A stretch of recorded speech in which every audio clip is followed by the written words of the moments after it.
Hello and welcome, it's Rooflemonger, and we have another tips and tricks video today, this time detailing Fang, the low tier hero of Street Fighter V. So in this video, I'll be going over some general tidbits, all about the poison, his general importance of the fireball game, some blockstring stuff, which is very important for him more than most people, and all about the coward crouch, this guy right here, and some general mix-ups and gimmicks. So as always, there'll be timestamps in the video description if you want to just skip ahead. But for now, let's get into it. Alright, so first up, just for some general nicks and knacks, I just want to quickly mention a couple of quick things. And first off, this is for the fans of Honda and Balrog in Street Fighter IV. If you remember their jumping Fierce Punch and the mechanic that worked with it, Fang can do the same thing. So if you hold forward while doing Fierce Punch with Fang, he will slightly move forward.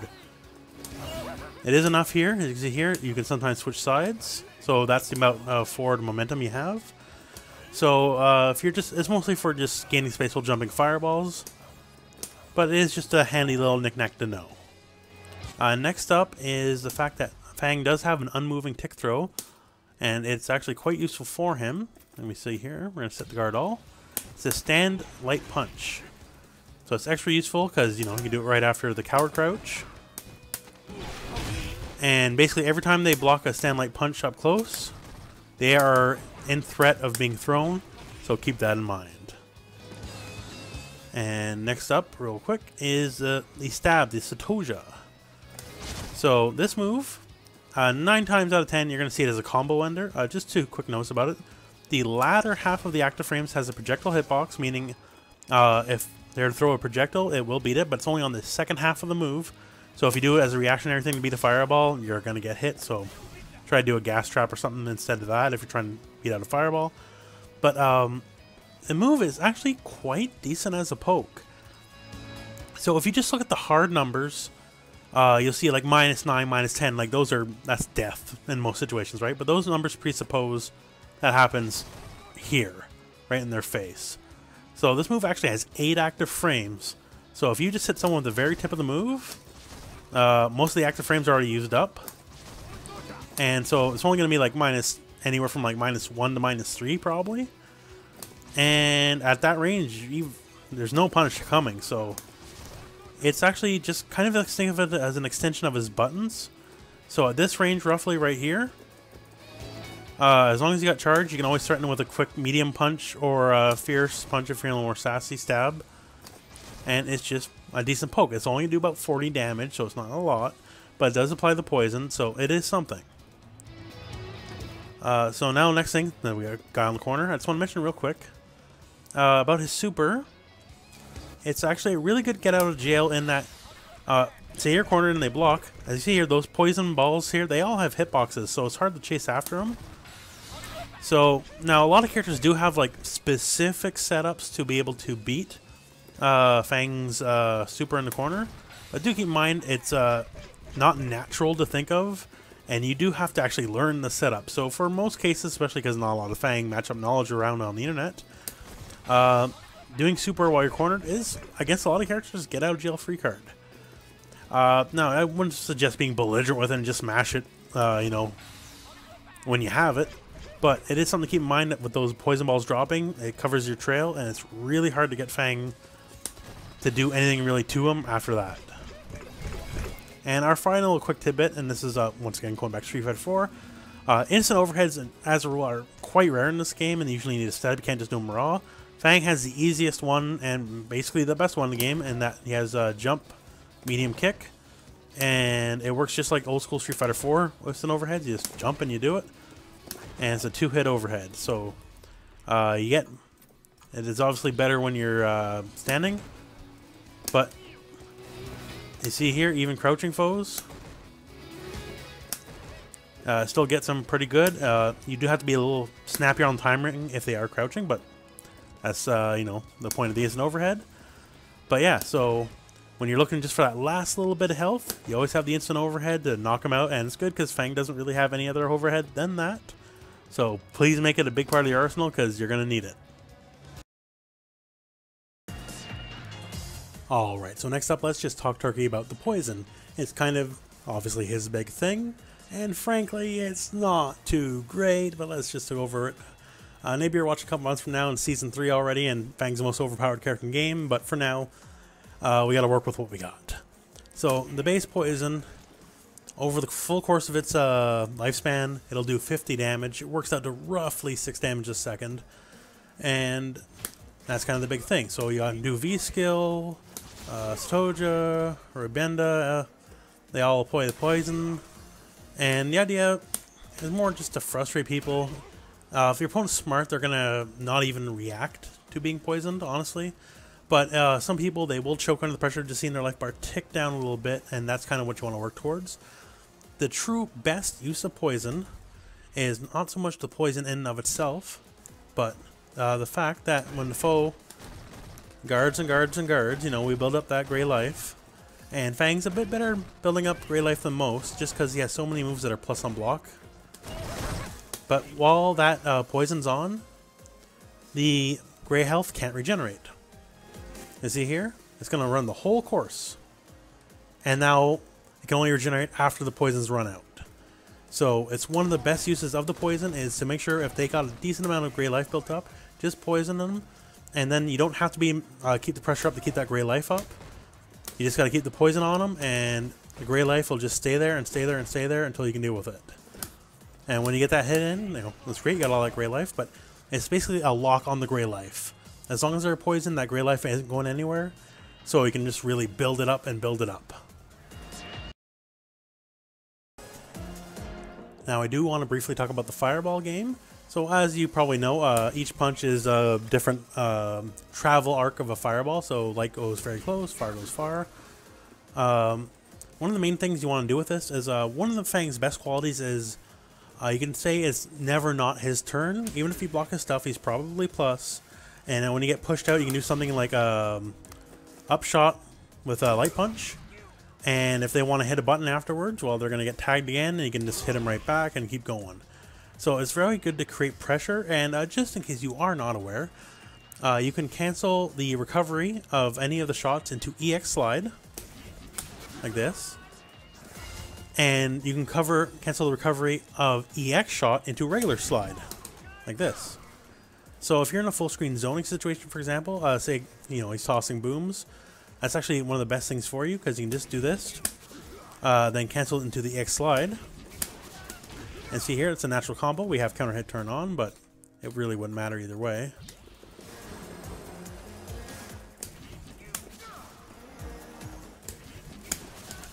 See here? I botched combo, but whatever. It's the problems and perils of talking live over it. But yeah, if you're a full screen fireball war, keep in mind too, EX slide is fully fireball immune. Regular slide's fireball immune as well. EX slide is strike immune on top of that. But yeah, so when it comes to a full screen fireball war, no one's really going to be able to hang with Fang. Because you can just do this, cancel the slide, and he's always going to get a combo or something on you. And it's always to his advantage. So keep that in mind for a fireball war. And once again, I just want to stress the importance of how good, especially light punch fireball is. Because if the foe has to risk doing anything, any attack will just get the fireball land on top of their head. And then it's back to being your turn. You can finish them off with a combo or what have you. Although, do please keep in mind characters like Zangief, for anyone with command grab, really. Once you're in a command grab, the projectiles will no longer connect. This isn't like Injustice thing where you can get hit out of a grab. So once you're in the middle of that spinning pile driver, that fireball, it can land on them all it want. It's not going to break out, so you're going to eat it. So people with long range command grabs, do please keep in mind that that's not going to save you from a grab. Only regular hits will. So people with command grabs, just watch out.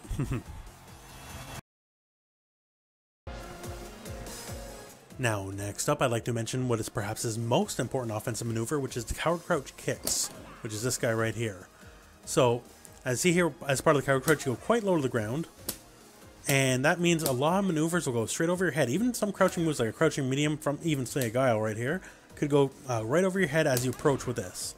As you see here, it advances you quite a bit, which is fantastic.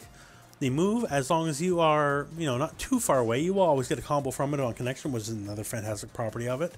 And perhaps most importantly, it is positive on block. So it is +2 on block.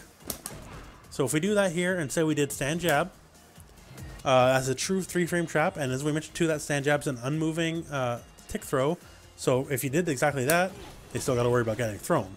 So that's just another layer of pressure. So we can just kind of keep going from the offense from here. So say a basic combo would be stand jab, first hit a medium kick into the Satoja. Something like that. It's not, you know, mountain damage, but you do get your poison applied at the end. There is some layers to this, and for offensive, because this is one move, and Fang, perhaps more than any other character, really cares if you're standing or crouching when he's hitting you. So if you're standing, you get something like this.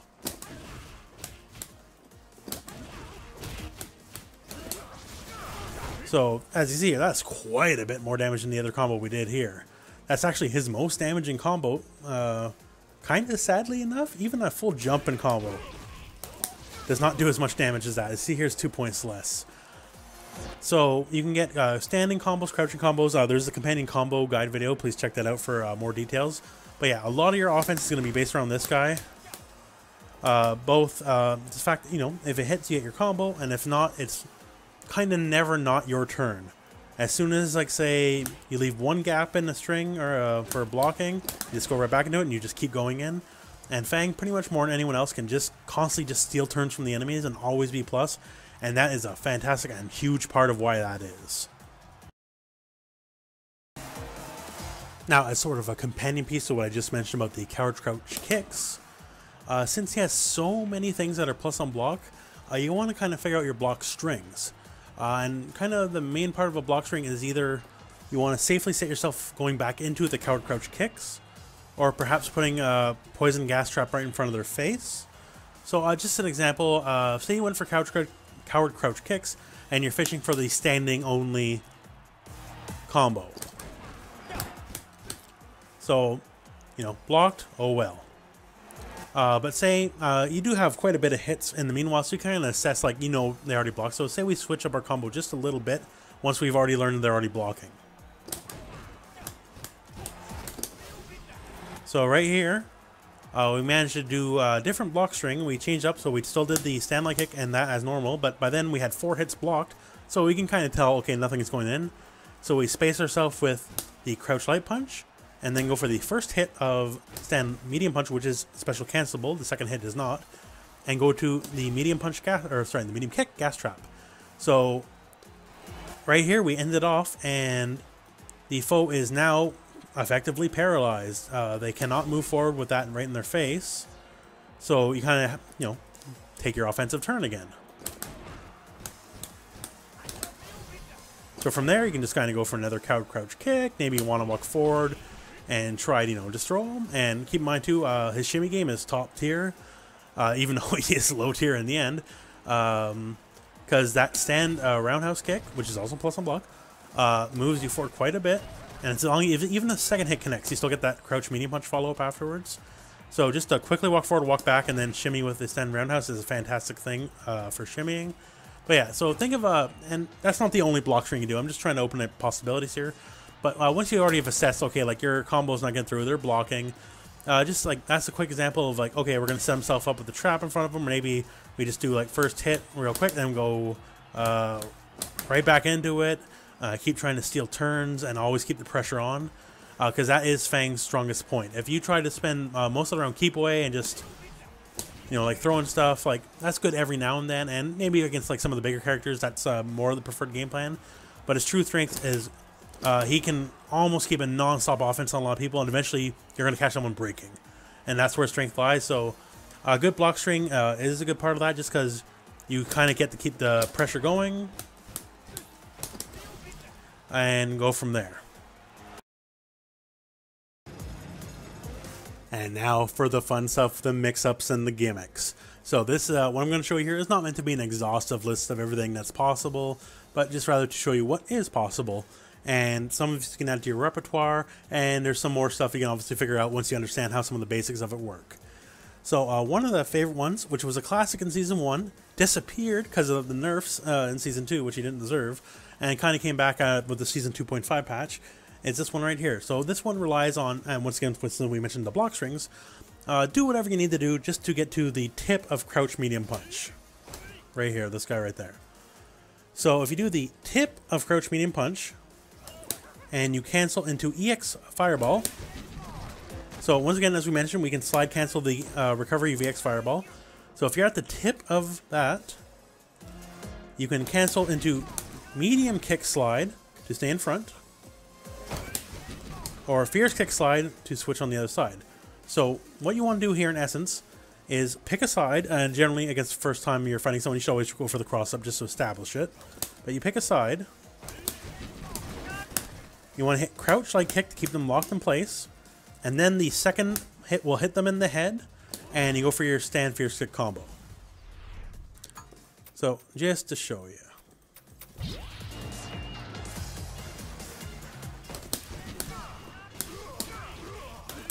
That's one side.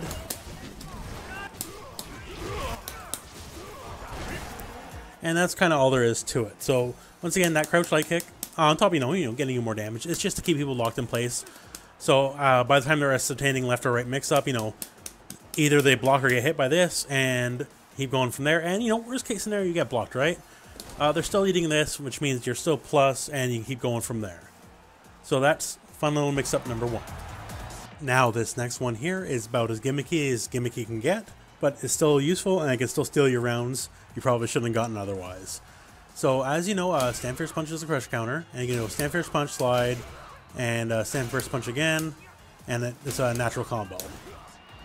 So what you do here is after that second stand fierce punch, you slide yet again, which will switch sides. See here, now we're on the other side.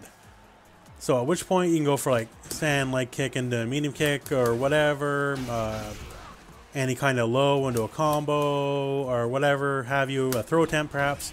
But the idea is just basically surprise the enemy with the fact you're on the other side of them and go from there. Once again, I don't file this under solid play. It's absolutely gimmicky, but it can still win you matches.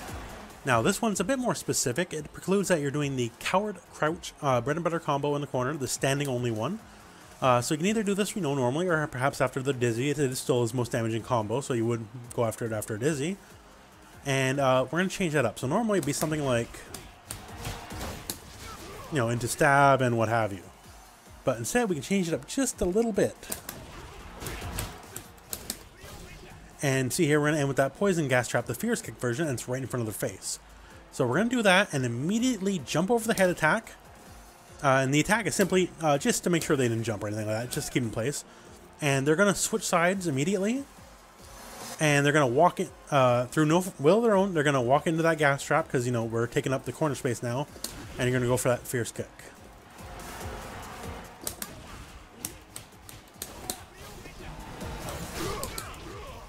So I did drop the combo, but right there you get the essence of it. So most people will expect the combo, to end the way it would normally always end. And a quick side switch, and once again, they have no choice because you're displacing them and they're placed in the corner, so they have to go into that gas trap. And once it hits, free combo, go from there. It's not something that would necessarily work more than once against the same person in a long set, but usually it's going to be the round if you do get it. Now, this next one here is going to harken back to what we mentioned earlier about the block strings being important earlier in the video. So it's going to take exact advantage of that. So we're going to do whatever you can for a block string to make sure you end up with the poison gas in front of them. Once that's done, stand medium punch again, and this is mostly just to keep people stuck in place so they don't jump or hit a button or whatever. You don't have to hit that stand medium punch, but it really helps the process. And then we're going to do MK slide, side switch them out of the corner, and force them to bounce into the poison gas cloud.